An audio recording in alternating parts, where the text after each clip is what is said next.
Kuya Kim, let's do fast talk. Okay. We have 2 minutes to do this and our time begins now. May alam, may pakialam. May alam. Maalam, malaman. Malaman. Kim, kimchi. Kimchi. Motor, bike. Motor. CrossFit, cross-stitch. CrossFit. Healthy, wealthy. Healthy. Pogi, sexy. Sexy. Sexy bod, dad bod. Sexy bod. What makes you sexy? Sexy bod. Sex is part of your body. Of course. Best thing about social media. Expression. Worst thing about social media. Too much expression. Your best asset. My brain. Your worst trait. My temper. Guilty or not guilty? May iniiwasang artista. Guilty. Guilty or not guilty? Namangka sa dalawang ilog. Noong unang panahon. Guilty or not guilty? Nahuli ng traffic enforcer. Very guilty. Guilty or not guilty? May napagalitan sa TikTok clock. Guilty. Guilty or not guilty? Sumayaw sa harap ng salamin. Guilty. Guilty or not guilty? Nang block ng celebrity. Guilty. Forgive, forget. Forgive. Give, take.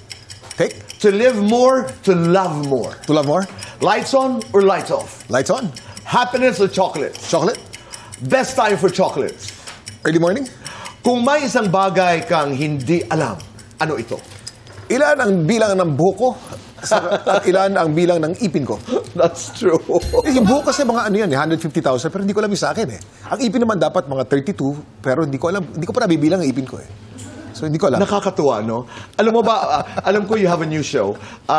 Dami mong alam, Kuya Kim. Dami mong alam, Kuya Kim. Yeah. Ang ganda ng title, di ba? Ang dami mong alam, Kuya Kim. Parang Alaskan, parang nanga-Alaskan dating, di ba? Dami mong alam?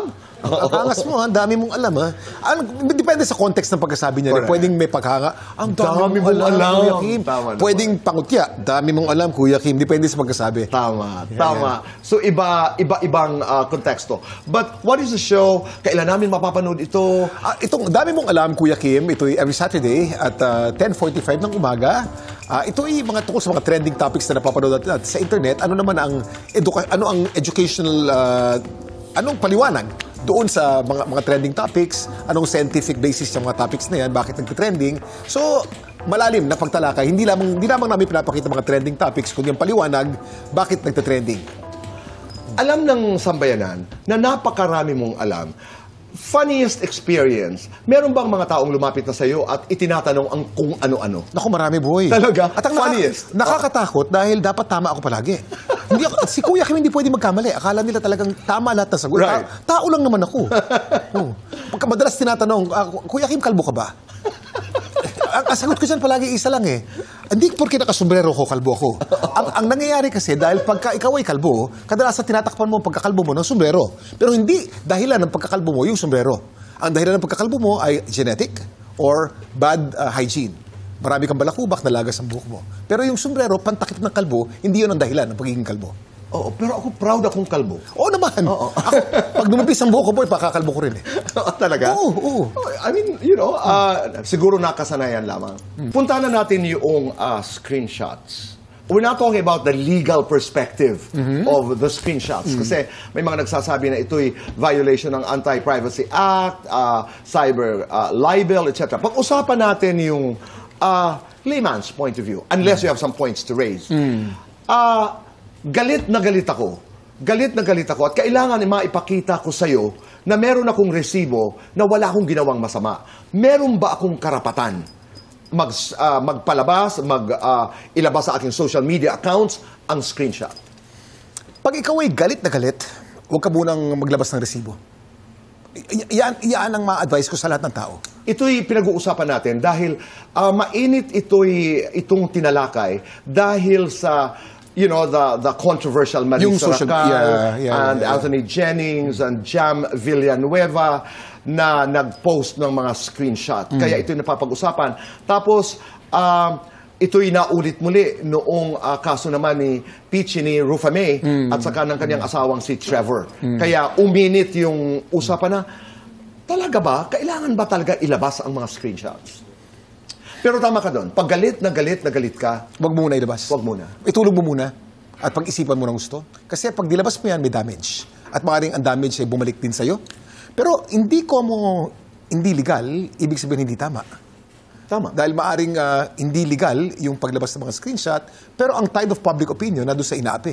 Sino bang inapi rito? So may ganyan din. Pag iisipin mo rin yan, pwede namang makasira ka ng buhay sa paglabas mo ng screenshot mo at ang basis, hindi mo alam ang konteksto ng screenshot na yun. Baka naman iba. So dapat talaga pag galit ka, huwag ka maglabas ng kahit ano.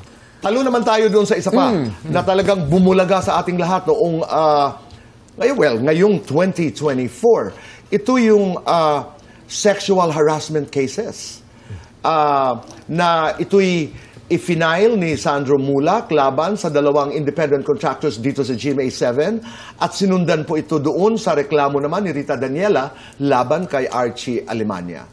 Your general view on this, Kim? My general view, boy, is nothing in secret will not be out in the open. Everything you do, even in the past, lalo na ngayon, will come out. Pag ang sambayanan nakakabalita dito lalo na sa pamamagitan ng social media, ito mga balita na may kinalaman sa sexual harassment, tungkol sa sex, kasi ito'y hindi na papag-usapan. Kinalakhan natin, Kim, halimbawa, na there are certain issues that we don't openly talk Pero about. alam mo, boy, itong sexual harassment, ngayon lang lumalabas yan, pero matagal na yan. Noong 1960s pa lamang o 1950s, nangyayari na yan. Ngunit walang social media kaya hindi lumalabas. Right. Ngayon, alam na ng lahat. Kahit na ginawa mo 10 years ago nga, ilalabas pa rin hanggang ngayon.